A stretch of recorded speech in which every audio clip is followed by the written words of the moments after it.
Dr. Grant, my dear Dr. Sattler. Welcome to Jurassic Park.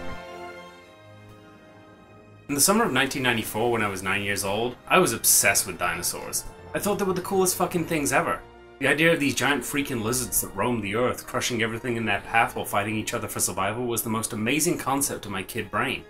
I'd gotten Jurassic Park the previous Christmas on VHS too, and by this point I'd at least watched it 100 times. So you can only imagine my reaction when I found out that a friend of mine had Jurassic Park for the Super Nintendo.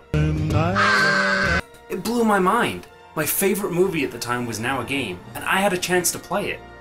My friend, when I asked him, didn't seem too keen on playing it with me, which I really should have seen as a warning sign, but he let me borrow it anyway. I was pretty naive back then. Welcome to Jurassic Park. Later on that day when I got home, I sat down to play some Jurassic Park, and let me tell you, I absolutely loved it. I got to run around as Dr. Grant with all sorts of different weapons, shooting random dinosaurs and exploring the park. I saw familiar faces from the movie that I loved as they gave me different missions and objectives to complete. I experienced tension and fear as I battled raptors in the visitor center in first person, and I even got to try and outrun a stampeding triceratops and a hungry T-Rex.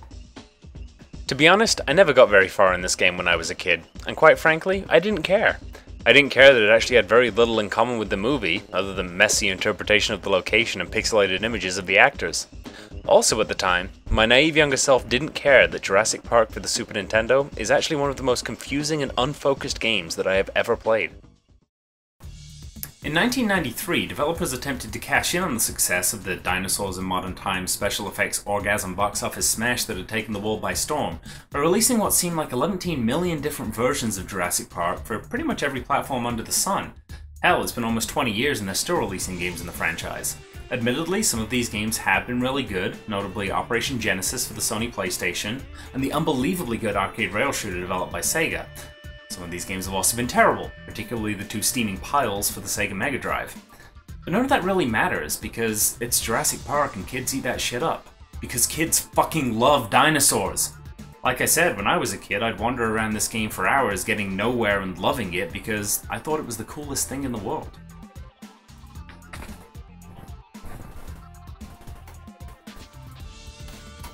Now, as an adult, I've decided to rediscover this title, because, hey, I loved it as a kid. And if I enjoyed it back then, it must still be awesome. Right? I couldn't have been more wrong. This game sucks. Okay, right at the very beginning, there's a faint glimmer of hope as a pretty cool Mode 7 sequence pans the camera around the island from up high. But it's really just setting you up for disappointment, because the title screen that follows is the first in a laundry list of stupid things wrong about this game. Now bear in mind that you can just hit start here and skip the next points I'm about to hit on, but usually when I start playing a game, I like to hit the options menu first to see what I can do. Now, let's see. How do I get to the main menu? Do I press select? No. Do I press A? No, that's not it either. In fact, none of the face buttons appear to do anything at all here. I guess there's nothing else I can do on the title screen, so I'm just going to hit start. Oh, wait. There's a little arrow at the bottom of the screen. Huh. Yep, that's right. There's a cursor on the screen that you have to move to a tiny little square at the bottom that says JP to open up the main menu. Glad to see this game has an awesome and intuitive interface. The worst thing about all of this, though, to my knowledge, you never operate a menu like this again at any other point in the game. What the hell was the point of putting that there in the first place? Is it supposed to mimic the part in the movie where somebody did this? Oh wait, right. That part never happened. It's a unit system. Anyway, title screen aside, let's see if the game is at least as fun as I remember it. You start out standing at the main gates of the park, staring at Dr. Grant from a top-down perspective. You have a weird little gun that shoots electricity, and you can jump. You're given absolutely no direction of where to go, and since the game doesn't follow any sort of linear path at all, it is completely impossible to actually know what to do the first time you play this game unless you were to look it up. If you head north, you're blocked by a fence, so the obvious choice is south. So you head south a little bit into some trees, making those little dinosaurs explode with your zappy gun, and then suddenly raptors start jumping out of the jungle and eat your face off before you even know what's happening. Well, let's try heading north again, shall we? That fence is still there, but there's this little yellow gear off to the side. Can I interact with it? Oh, hey, look at that. If I shoot it, it makes the fence open really slowly. Okay, I have two problems with this. One, nothing ever tells you how to open these gates, and two, they open so fucking slowly. Not to mention they start closing back up the second you stop shooting, so you better make sure you gave yourself enough room to get through those in time. After you go through the gate, you go a little bit further north and you arrive at the visitor center.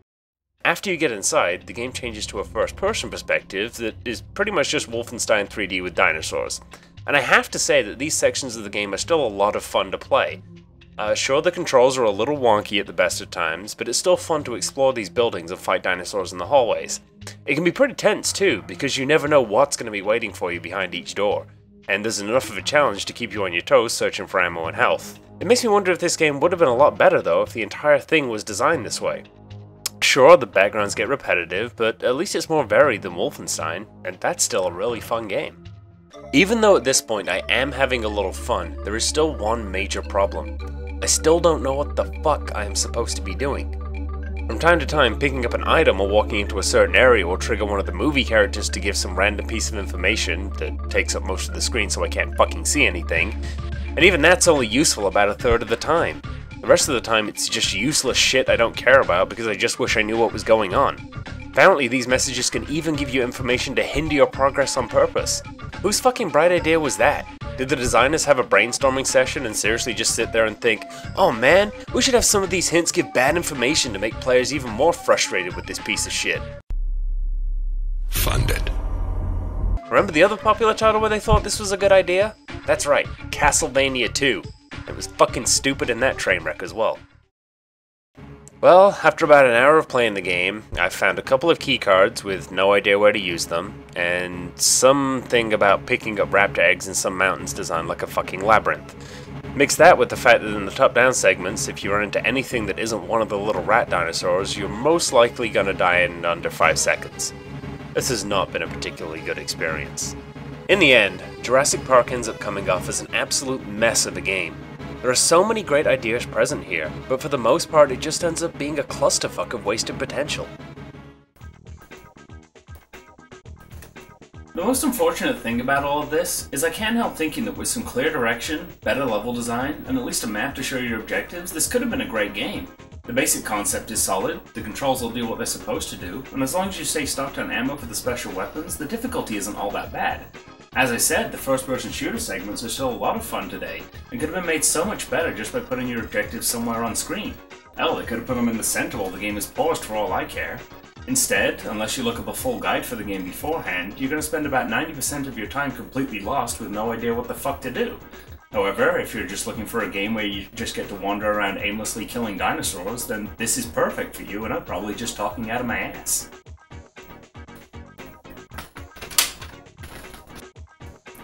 Still, unless you're the most avid of collectors, I don't recommend trying to track this game down for any reason.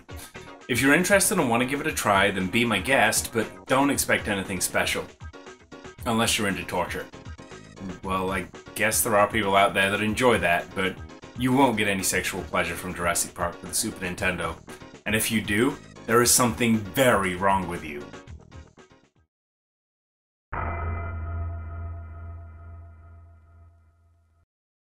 Thanks for watching Old Game Plus, and don't forget to subscribe to SplitGate.com's YouTube channel to get all the latest episodes of Old Game Plus and more.